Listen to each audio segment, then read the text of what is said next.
राजधानी दिल्ली की हवा एक बार फिर गंभीर स्थिति में पहुंच चुकी है। दिल्ली का AQI 300 के पार चला गया है। आज के इस वीडियो में हम आपको बताएंगे कि देश और देश की राजधानी में पर्यावरण की स्थिति क्या है और इसका असली कारण क्या है। अगर हम दुनिया के सबसे प्रदूषित देशों की गिनती करें तो भारत पहले 10 में आता है। आंकड़े सिर्फ यही तक सीमित नहीं, दुनिया के 25 सबसे प्रदूषित शहरों में भारत के 9 शहर शामिल हैं। देश की राजधानी हर साल की तरह इस साल भी हेवी पोल्यूशन से गुजर रही है। दिल्ली की स्थिति के लिए हरियाणा और पंजाब में जलाई जा रही पराली को जिम्मेदार ठहराया जाता है। ये वाकई में दिल्ली में एयर पोल्यूशन का बहुत बड़ा सोर्स है। इसके अलावा दिल्ली में वायु प्रदूषण का एक और बड़ा कारण है और वो है गाड़ियों से निकलने वाला धुआं।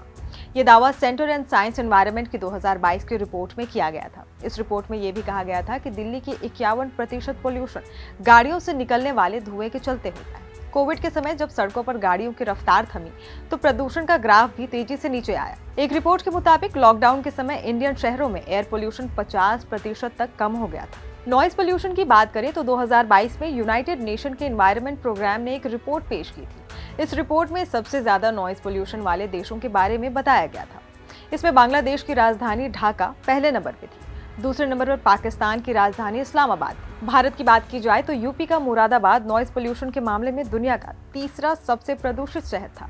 अब आप समझ गए होंगे कि एयर और नॉइज पोल्यूशन में सबसे ज्यादा गाड़ियां और इससे निकलने वाला धुआं कई हद तक जिम्मेदार है।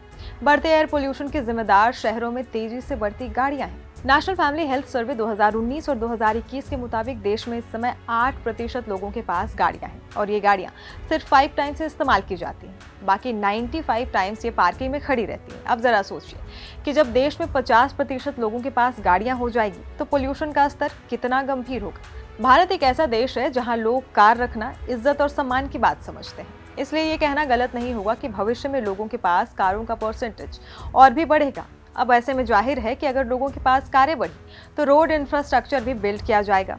इससे डस्ट पोल्यूशन और भी ज्यादा देखने को मिल सकता है।